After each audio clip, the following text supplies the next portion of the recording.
Et merci. J'ai quand même été étonné de vos questions qui sont un peu courtes sur un sujet aussi important. Je le dis comme je le pense. Parfait.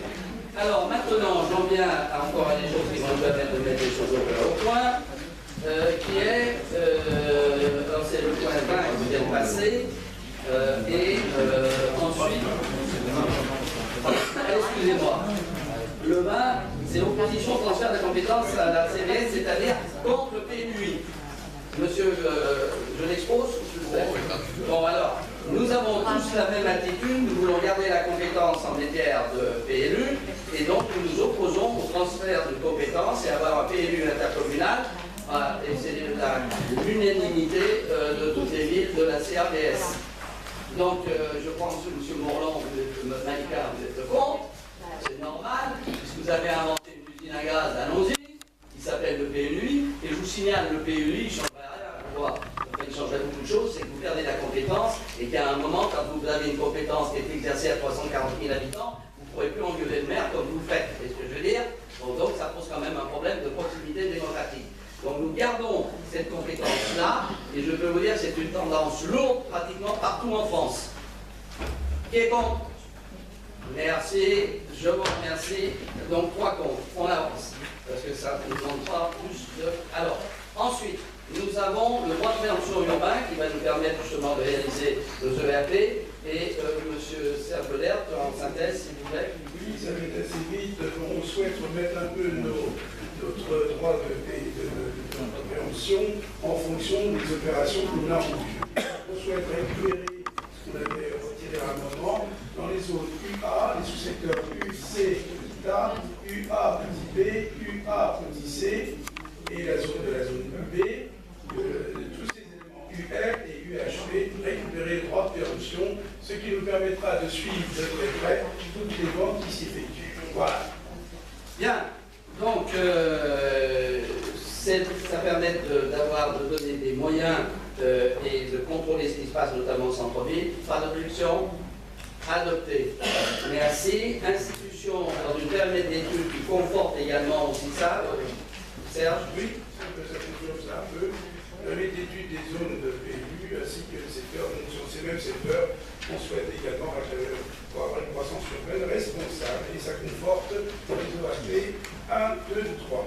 Alors, ça permettra, c'est toujours très clair, parce que ce n'est pas la première fois qu'on fait ça, ça permettra, à partir du moment où il y a une zone d'étude, de piloter les projets qui vont se faire et de prévoir effectivement des moyens au pilotage des opérations privées. Pas d'objection? Adopté. Alors, j'en viens maintenant à quelque chose qui va faire plaisir à Madame Chavannes, qui est donc un avis favorable que nous entendons donner, parce que je n'ai pas pour habitude de me mêler des affaires des autres villes. Donc on nous demande, parce que nous sommes dans la nature de la vie, donc moi je respecte l'autonomie communale dans le respect de l'article 72 de la Constitution, largement bafoué par les lois multiples de ce gouvernement. Il faut bien que je place. Alors, vous voulez intervenir? Bon, mais moi je vais vous dire quand même quelque chose. Oui, monsieur. En fait, l'intérêt d'un PLU intercommunal, c'est justement pour avoir... Oui, mais ce serait justement pour avoir ce type de débat à une échelle qui permet d'éviter que toutes les villes se mettent à faire des PLU qui font rien ou des APAP qui bloquent tout. Donc, qu'à un moment, on serait avec des PLU qui bloquent tout, des PLU qui font rien. Et donc, et de se retrouver à la fin avec un territoire qui va finir par se fossiliser. Non. Donc, mais si, enfin, sur les déplacements, c'est le même sujet. Enfin, non, je vais donc, nous, on va pas voter, on va voter contre cette délibération, parce qu'il nous semble qu'on a le droit, en tant que commune participant du même territoire, d'avoir un avis sur ce type de décisions qui sont prises par nos voisins. Je pense que plutôt que de voter, avoir un avis défavorable ce soir qu'on va prendre, il aurait été mieux de pouvoir avoir un débat au niveau intercommunal. Alors, que ce soit très clair, les PLU intercommunaux ne sont pas la solution parce que vous oubliez une chose, c'est que l'État, premièrement, il y a un SDRIF. Ça ne vous a pas échappé qu'il y avait un SDRIF. Et le SDRIF, il est là aussi pour donner une vision générale de toute la zone, même au-delà, toute la région parisienne. Et que nos PLU doivent être compatibles avec ça. Et le PLUI, en réalité, ce sera une usine à gaz qui fait perdre la compétence de l'élaboration des règles.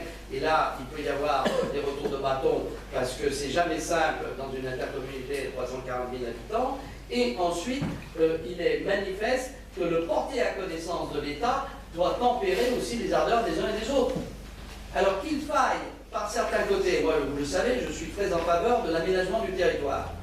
Et que l'État devrait reprendre une certaine volonté d'améliorer l'aménagement du territoire. Le problème que nous avons en région parisienne, c'est le problème des déplacements. Ça ne se règle même pas au niveau du PLU. Ça ne se règle même pas au niveau... Ce matin, j'ai reçu, effectivement, car nous sommes en train d'élaborer, le projet de territoire. Le projet de territoire, pour moi, il doit être, pour l'intercommunalité, pour que ça ait un sens, c'est pas de savoir si on gère les bibliothèques ensemble. Ça n'a aucun sens. Aucun sens.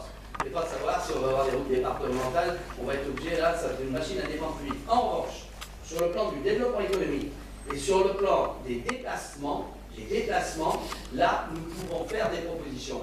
Mais là encore, que ce soit les déplacements des transports en commun, on est complètement dépossédé au niveau de l'intercommunalité. Ça se passe au niveau du STIF et ça se passe au niveau de l'État. L'ouverture, la décision ou non d'ouvrir l'échangeur de la 14 n'est pas quelque chose qui va être décidé par l'Interco. Ça va être décidé par l'État à un moment où il y aura telle ou telle condition, en passant toute l'opinion de certains et d'autres qui sont pour. Et donc on voit très bien que ces questions de PLU intercommunaux ne font pas résoudre les problèmes majeurs que nous avons. Développement économique, c'est un problème de politique économique et c'est un problème aussi de cherté du foncier parce qu'on risque d'avoir une déperdition de la valeur économique en raison du déménagement de certaines usines qui vont se mettre au plus loin où elles ont du foncier beaucoup moins cher que chez nous. Donc ça, c'est un problème majeur. En revanche, pousser effectivement au haut débit pour qu'on ait du haut débit partout dans toutes nos villes, ça c'est une chose où sur le plan politique on peut agir ensemble, il n'y a pas besoin d'avoir de compétences, c'est une action politique que je mène moi en tant que député, mais que nous pouvons mener tous ensemble. Alors je voudrais quand même sur la VAP, parce que j'ai l'impression que, vraiment, pourquoi nous ne faisons pas la VAP à Maisons-Laffitte? Tout simplement parce qu'on est déjà hyper protégés. Et il y a un autre problème avec la VAP, c'est que vous avez qu'à relire l'article 642.6 notamment qui a été modifié par la loi du juillet 2010, et vous lisez là, comment ça se passe. Le maire est compétent, ensuite il transmet le dossier à l'ABF, et vous savez ce que c'est? C'est chaque bâtiment, on définit ce qui est possible à modifier ou non. C'est-à-dire que dans les 20 à 30 ans qui vont venir, vous allez figer une façade en fonction de ce que vous avez décidé en 2015 ou en 2016. Et on marche sur la tête. Parce que qui vous dit qu'il n'y aura pas la volonté pour telle et telle technique de bâtiment à améliorer telle et telle chose et que ça ne passe pas dans ce qui a été acté. Et ça va remonter, et là, ça va remonter jusqu'au ministre chargé du monument historique. Donc c'est une véritable usine à gaz. Si les usines veulent le faire, ce n'est pas mes oignons qui se débrouillent. Mais ils n'ont pas autant de protection que nous les avons en ce qui concerne ce genre de choses. Donc c'est extrêmement pesant. Vous avez qu'à relire le 642.6 et vous verrez la procédure. Elle parle d'elle-même et on a un risque véritablement de possibilitation. Et je donne, c'est la raison pour laquelle d'ailleurs la CZPEP a été modifiée. Cette fois-ci, ça semble être à peine plus souple. Et moi, je ne suis pas d'accord pour qu'on impose de telles contraintes aux propriétaires de maisons Laffitte. Voilà. Donc je passe au vote. Qui est contre la VAP de... Vous avez dit que vous étiez contre? Oui, 3, c'est ça? Bon, le reste à l'unanimité, il n'y a pas de vote contre par ailleurs. Merci. On avance. On va y arriver. Alors, donc la VAP c'est fait. Ensuite, personnel communal, ça va être à M. Netti. Oui, très simple. D'abord, en ce qui concerne les deux fonctionnaires qui ont réussi le concours, c'est la possibilité de créer des postes pour leur permettre d'être nommés.